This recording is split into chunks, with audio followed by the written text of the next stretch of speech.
जय Hind students, this is the fifth chapter climatic zones of the अर्थ। इस chapter में हम लोग अर्थ पर मौजूद क्लाइमेट के बारे में पढ़ेंगे। वेदर एंड क्लाइमेट, मौसम और जलवायु।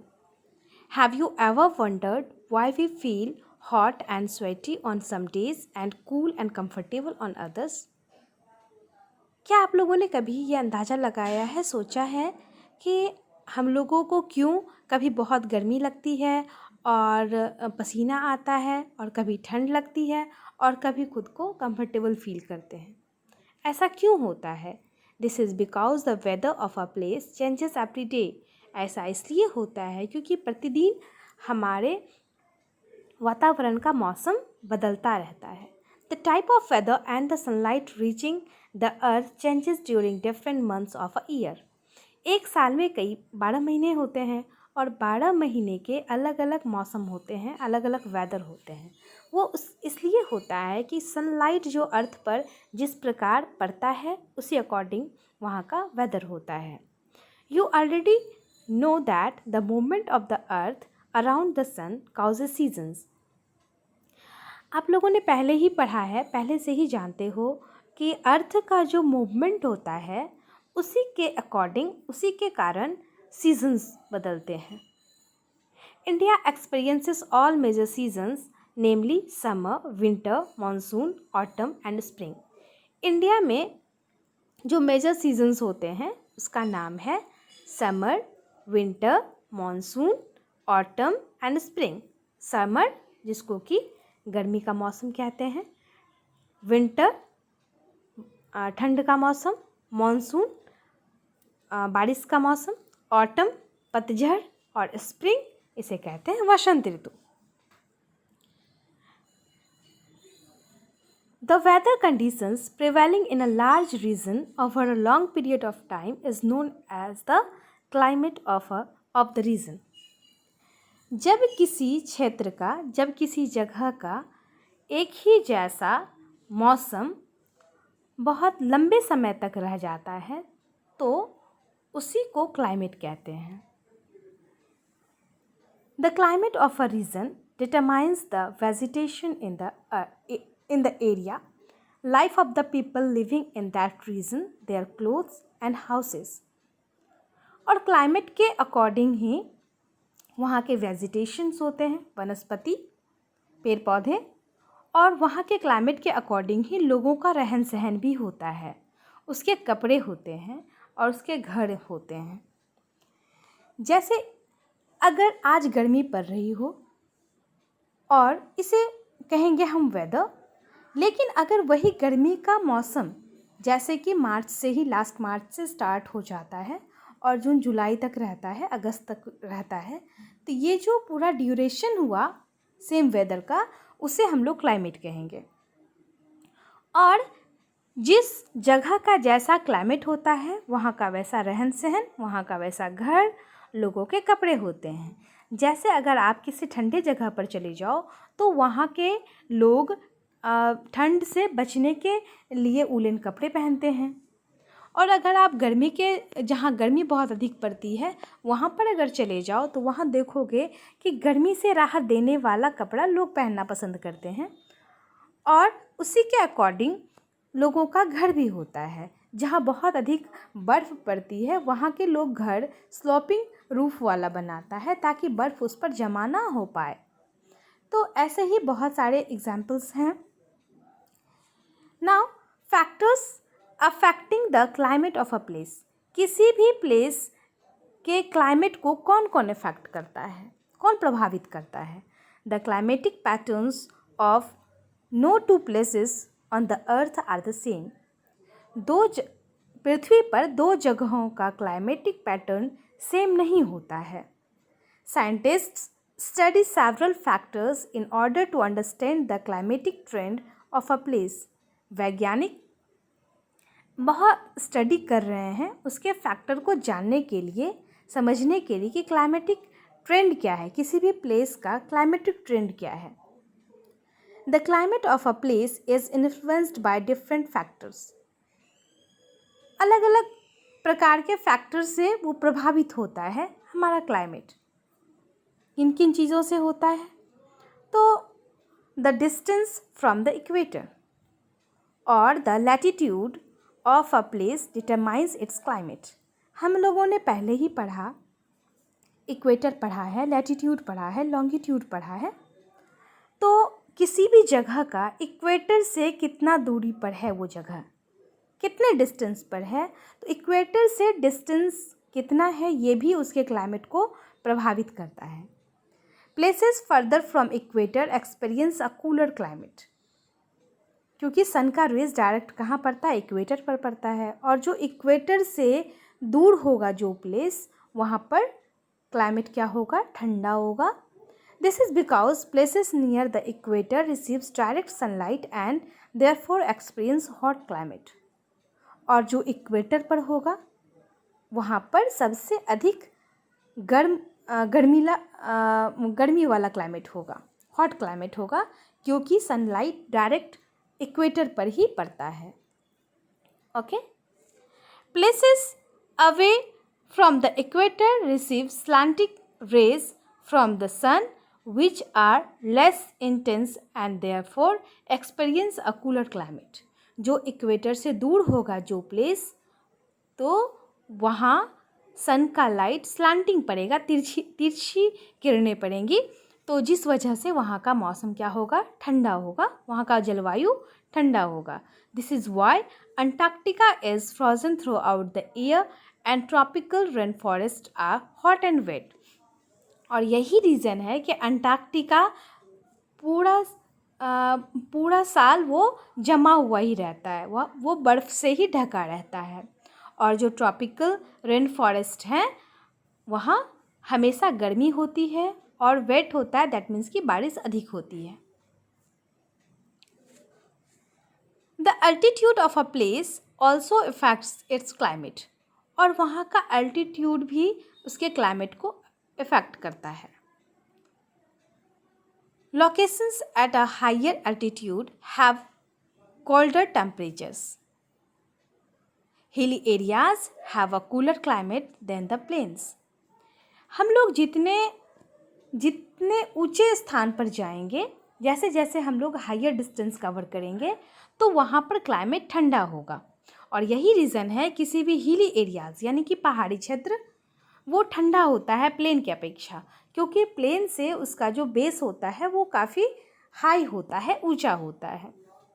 As the height increases the air becomes thinner. जैसे जैसे ऊंचाई बढ़ती है वहाँ का हवा पतला होता चला जाता है, resulting in a moderate climate. और वहाँ सामान्य जलवायु हो जाता है।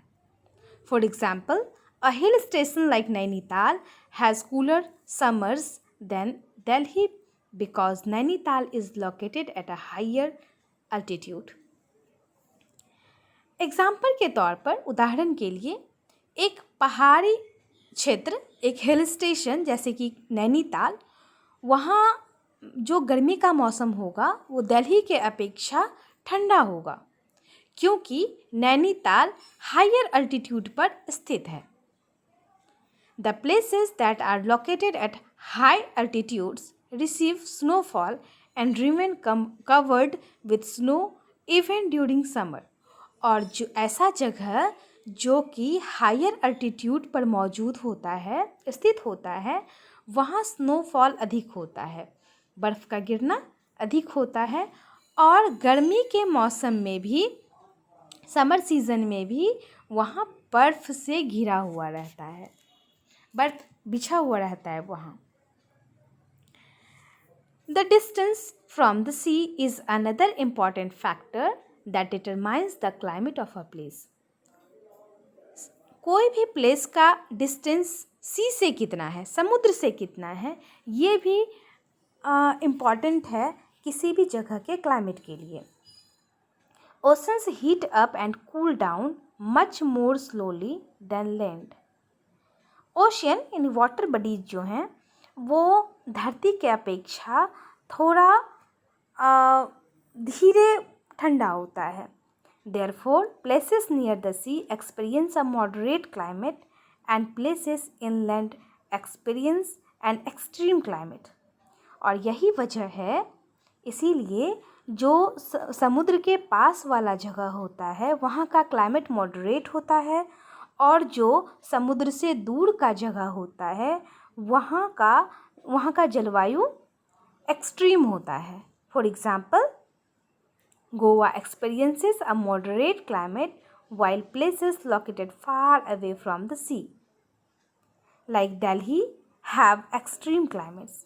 एग्जाम्पल के तौर पर, उदाहरण के लिए, अगर गोवा के टेम्परेचर को देखा जाए तो वहाँ का क्लाइमेट होगा मॉडरेट, और जबकि दिल्ली का टेम्परेचर जो कि सी से दूर है तो वो हो जाएगा, वहाँ का क्लाइमेट एक्सट्रीम क्लाइमेट होता है।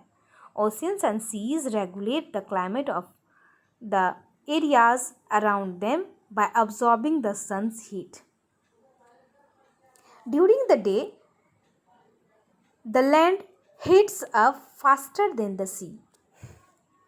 दिन के समय में लैंड सी के अपेक्षा जल्दी गर्म हो जाता है, and the air above it becomes hot and being lighter than cold air rises up। और जब लैंड हीट हो जाता है तो उसके बाद वहाँ की हवा भी गर्म हो जाती है, और गर्म होकर वो ऊपर उठने लगती है, और cool air from the sea rushes in to fill the vacuum over the land.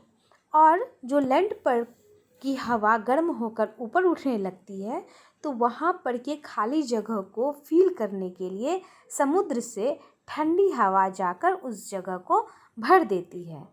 It is called the sea breeze, और इसे सी ब्रीज कहा जाता है। It blows as an onshore gentle wind as night falls the exact opposite phenomena occurs. और जैसे ही रात होती है तो सेम इसी का अपोजिट होता है। The land cools down faster than the sea. और लैंड जो है वो सी के अपेक्षा जल्दी ठंडी भी हो जाती है।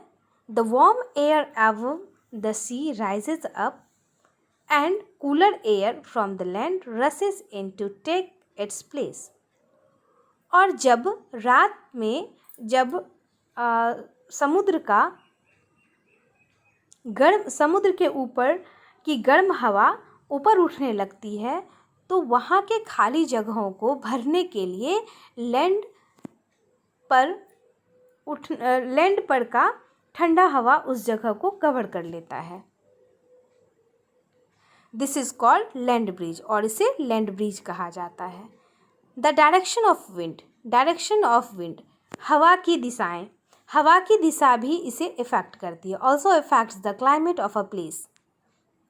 Different types of winds, hot, cold, humid and dry, have different effects on the climate.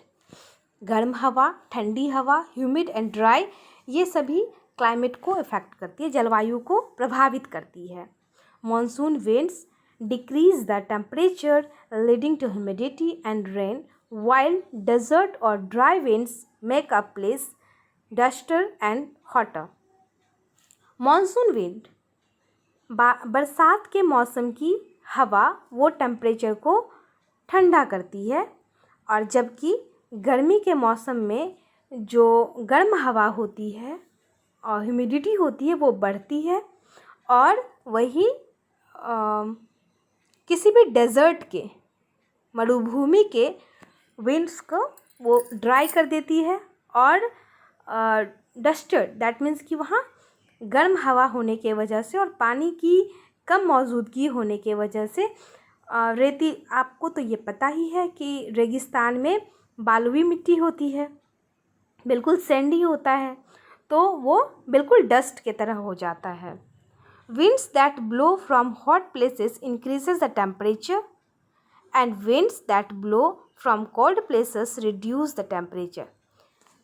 हवा जो कि बहती है हॉट प्लेसेस से, गर्म जगहों से, वो हवा टेम्परेचर को बढ़ा देती है, और जब किसी ठंडे जगहों से हवा चलती है वो टेम्परेचर को घटा देती है, कम कर देती है।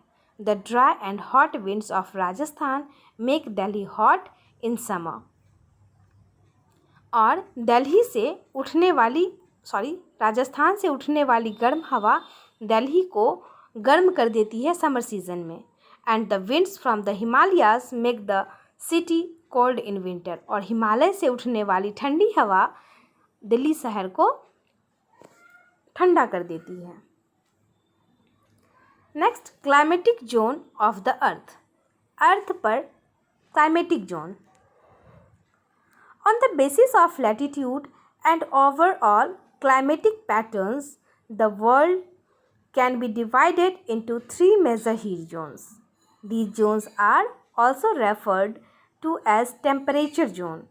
All of them get different amounts of sunlight because of their varying distances from the equator. हमारे वर्ल्ड में 3 तरह के टेम्परेचर जोन है, और जो कि बांटा गया है according to distance from equator. First है torrid zone, the area lying between the equator and each of the 2 tropics fall in the torrid zone. ऐसा जगह जो कि इक्वेटर के दोनों साइड। अब हम लोग एक बार फिर से हम अर्थ के मैप पर चलते हैं। ये आपका अर्थ का मैप हो गया और ये इक्वेटर है, और हम लोगों ने इसके पैरेलल्स के बारे में भी पढ़ा था और मेरिडियन के बारे में भी पढ़ा था। तो हम लोग अभी अगर इस इक्वेटर की बात करें तो इसके ऊपर ये नॉर्थ डायरेक्शन, ये नॉर्थ हो गया, और ये साउथ। नॉर्थ की ओर ये एरिया और साउथ की ओर ये, तो ये पूरा टॉरिड जोन। ओके, तो हम लोग अब इसमें आके देखते हैं। The areas lying between the equator and each of the 2 tropics fall in torrid zone. The northern part between 0 degree to 23.5 degree north is called the north torrid zone. और ये आप जानते हो कि 23.5 डिग्री नॉर्थ होता है ये point. तो ये और इक्वेटर के बीच के पार्ट को, प्लेस को, एरिया को, इसे कहेंगे नॉर्थ टॉरिड जोन। और इसी के जस्ट अपोजिट साउथ डायरेक्शन में आप ये पॉइंट देख रहे हो, इस एरिया को कहेंगे हम लोग साउथ टॉरिड जोन, जो कि 0 degree and 23.5 degree south is called the south torrid zone. Okay, the torrid zone receives intense sunlight through out the year. और चूँकि हम लोगों ने पहले भी पढ़ा है कि सन की डायरेक्ट रेज इक्वेटर पर पड़ती है, और ये रहा इक्वेटर, और इक्वेटर के आसपास का प्लेस ही टॉरिड जोन में आता है। तो जाहिर सी बात है कि यहाँ पर बहुत अधिक गर्मी पड़ेगी। Even though the area receives heavy rains, the rate of evaporation is very high. और यहाँ वाष्पीकरण की प्रक्रिया काफ़ी तेज़ होती है, और जहाँ गर्मी अधिक होगी, गर्मी होने के वजह से वहाँ के जो वाटर बॉडीज़ है वो अधिक ज़्यादा गर्म होंगी। गर्म होने के वजह से ही एवापोरेशन बहुत अधिक मात्रा में होती है यहाँ पर। Hence this zone experiences hot, humid and wet climate with mild winters. यहाँ पर विंटर बहुत ही कम होता है, नाम मात्र। और यहाँ की जलवायु कैसी होती है? गर्म होती है, ह्यूमिड होती है और वेट होती है, वर्षा भी ज़्यादा होती है।